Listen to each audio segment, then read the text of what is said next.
Hi friends, ಇದು parrot green colour ಸಾರಿ ಮತ್ತು pink colour blouse ಬಂದಿದೆ. ಗೋಲ್ಡನ್ ಕಲರ್ ಝರಿ border. ಇದಕ್ಕೆ ಬಾಲ್ ಚೈನ್ ಮತ್ತು ಸ್ಟೋನ್ ಎಲ್ಲ ಹಾಕಿ ವರ್ಕ್ ಮಾಡ್ತಾ ಇದ್ದೇನೆ. Machine embroidery. ಫಸ್ಟ್ ಒಂದು ಲೈನ್ ಸ್ಯಾಟಿನ್ ಸ್ಟಿಚ್ ಹಾಕ್ಕೊಳ್ತಾ ಇದ್ದೇನೆ. ನಂಬರ್ 3ಗೆ ಅಡ್ಜಸ್ಟ್ ಮಾಡಿ ಹಾಕಿದರೆ ಸಾಕು. ಫಸ್ಟ್ ಲೈನು 3 or 4 ಹಾಕ್ಬೋದು. ಅದರ ಪಕ್ಕದಲ್ಲಿ ಇನ್ನೊಂದು ಲೈನ್ ಅದೇ ಥರ ಹಾಕ್ಕೊಳ್ಬೇಕು.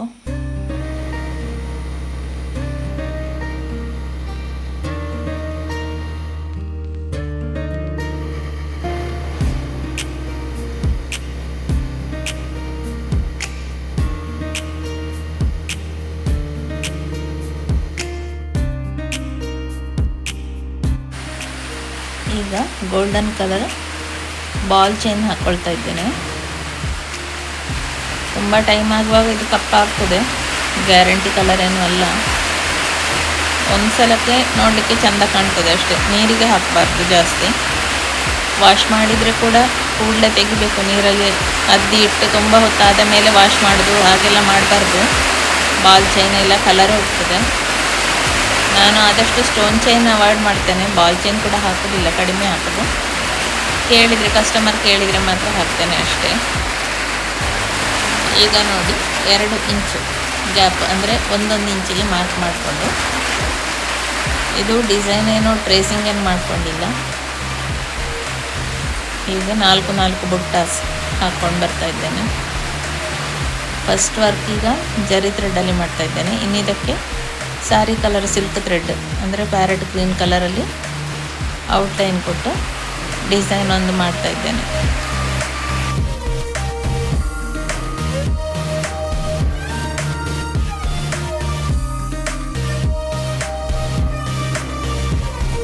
ಒಂದು 2 3 4 ಈ ಥರ ಬುಟ್ಟಾಸ್ ಹಾಕ್ಕೊಳ್ಳೋದು. ಫಸ್ಟು ಈ ಬುಟ್ಟಾಸ್ 0 to 4 ನಂಬರ್ವರೆಗೆ ಮಾಡಿದ್ದೇನೆ. ಇದರಲ್ಲಿ ಅಡ್ಜಸ್ಟ್ಮೆಂಟು. ಈಗ ಫಸ್ಟು ಔಟ್ಲೈನ್ ಕೊಡ್ತಾ ಇದ್ದೇನೆ. ಫಸ್ಟ್ ಸಿಲ್ಕ್ ಥ್ರೆಡಲ್ಲಿ ಬುಟ್ಟಾಸ್ ಹಾಕಿ ಆಮೇಲೆ ಝರಿ ಥ್ರೆಡಲ್ಲಿ ಔಟ್ಲೈನ್ ಮಾಡ್ಬೋದು. ಅದು ನಮ್ಮ ಇಷ್ಟ. ಸಾರಿಯಲ್ಲಿ ಜಾಸ್ತಿ ಹೈಲೈಟ್ ಆದ ಕಲರ್ ನೋಡಿಕೊಂಡು ಡಿಸೈನ್ ಮಾಡಬೇಕು. ಈಗ ಆ ಕಡೆ ಈ ಕಡೆ 2 ಕಡೆನೂ ಲೀಫ್ ಪ್ಯಾಟರ್ನ್ ಹಾಕ್ಕೊಳ್ತಾ ಇದ್ದೇನೆ.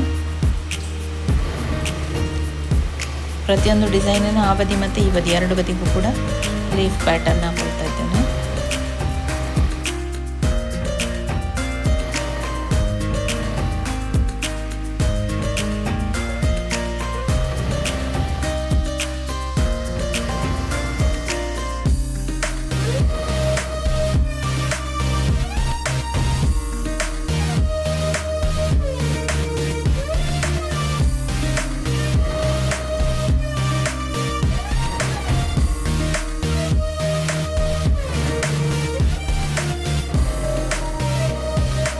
ಈಗ ನೆಕ್ ಸುತ್ತಲೂ ಈ ಥರ ಸಣ್ಣ ಸಣ್ಣ ಲೀಫ್ ಹಾಕ್ಕೊಳ್ತಾ ಹೋಗ್ತೇನೆ. ಇದು ಝರಿ ಥ್ರೆಡ್ಡಲ್ಲಿ ವರ್ಕ್ ಮಾಡಿದ್ದು.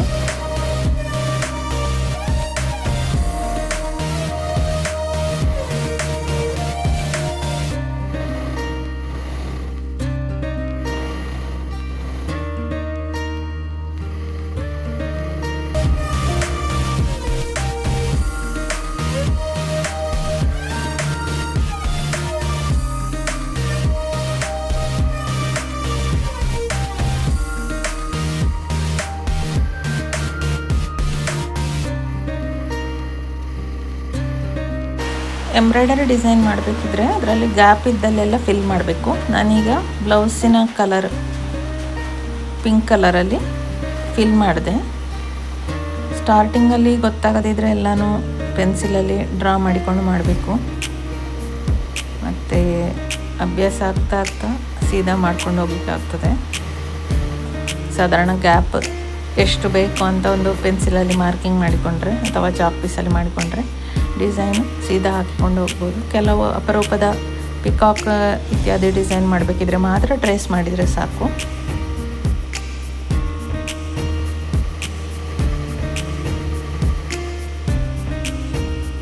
ಈಗ ಒಂದು ಔಟ್ಲೈನ್ ಸಿಂಪಲ್ಲಾಗಿ ಹಾಕ್ತಾ ಇದ್ದೇನೆ. ಕೊನೆಯಲ್ಲಿ ಇದರೊಳಗೆ ಸ್ಟೋನ್ ಅಂಟಿಸ್ತೇನೆ. ಸ್ಟೋನ್ ಅದು ರೇನ್ ಡ್ರಾಪ್ ಶೇಪ್ ಆದರೆ ಆ ಥರ ಔಟ್ಲೈನ್ ಕೊಡಬೇಕು. ಫಸ್ಟ್ ಒಂದು ಅಂದಾಜು ಎಷ್ಟು ದೊಡ್ಡ ಬೇಕು ಔಟ್ಲೈನ್ ಅಂತ ನೋಡಿಕೊಂಡು, ಇಲ್ಲಾಂದರೆ ರೌಂಡ್ ಶೇಪ್ ಬೇಕಂದರೆ ರೌಂಡ್ ಶೇಪ್ ಕೊಡಬೇಕು. ಯಾವ ಶೇಪಿನ ಕುಂದನ್ನು ನಾವು ಅಂಟಿಸ್ತೇವೆ ನೋಡಿಕೊಂಡು ಶೇಪ್ ಮಾಡಬೇಕು. ಕುಂದನ್ನು ಅಂಟಿಸಿ ಕೂಡ ಅದರ ಹೊರಗಡೆ ಔಟ್ಲೈನ್ ಕೊಡಲಿಕ್ಕೆ ಆಗ್ತದೆ, ಬಟ್ ಅದು ಒಣಗಲಿಕ್ಕೆ ಕಾಯಬೇಕು. ಗಮ್ ಏನಾದರೂ ಸೂಜಿಗೆ ಹಿಡ್ಕೊಂಡ್ರೆ ವರ್ಕ್ ಮಾಡೋದು ಕಷ್ಟ ಆಗ್ತದೆ. ಅದಕ್ಕಿಂತ ಈ ಥರ ಔಟ್ಲೈನ್ ಮಾಡಿಕೊಂಡು ಒಂದು ಅಂದಾಜಲ್ಲಿ ಗೊತ್ತಾಗ್ತದೆ, ಅದು ಸ್ವಲ್ಪ ಪ್ರಾಕ್ಟೀಸ್ ಆಗ್ತಾ ಆಮೇಲೆ ಹೀಗೆ ಅಂಟಿಸಿಕೊಳ್ಳೋದು ಒಳ್ಳೆಯದು.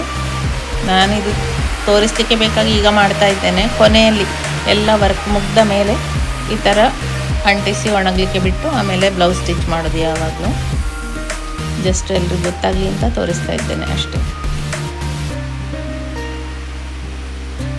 ಕುಂದನ್ನು ಹಾಕ್ಬೋದು ಅಥವಾ ಯಾವುದಾದ್ರೂ ಒಳ್ಳೆ ಕ್ವಾಲಿಟಿ ಬೀಡ್ಸನ್ನು ಸ್ಟಿಚ್ ಮಾಡ್ಬೋದು ಬ್ಲೌಸಿಗೆ ಮ್ಯಾಚ್ ಆಗೋ ಥರ, ಅಥವಾ ಫ್ರೆಂಚ್ ನಾಟ್ ಹಾಕ್ಬೋದು.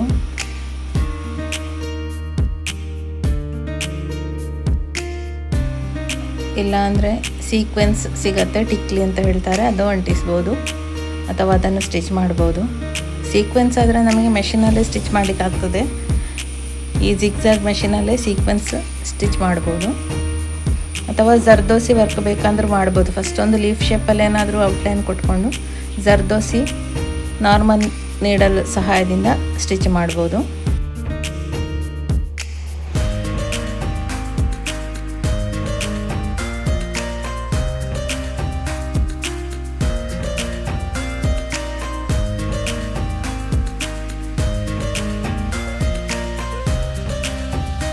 ನಾರ್ಮಲ್ ನೀಡಲ್ ಸಹಾಯದಿಂದ ಈ ಥರ ಸ್ಟಿಚ್ ಮಾಡ್ಬೋದು. ಒಂದೊಂದು ಬೀಡ್ಸ್ ಇಲ್ಲ 3 ಬೀಡ್ಸ್ ನಮ್ಮ ಇಷ್ಟದ ಪ್ರಕಾರ ಮಾಡ್ಬೋದು.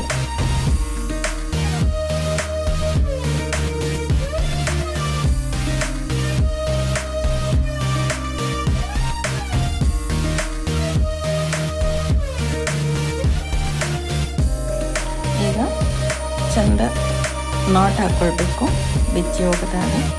ಆಮೇಲೆ ಅದನ್ನು ಕಟ್ ಮಾಡಿ ತೆಗಿಬೇಕು.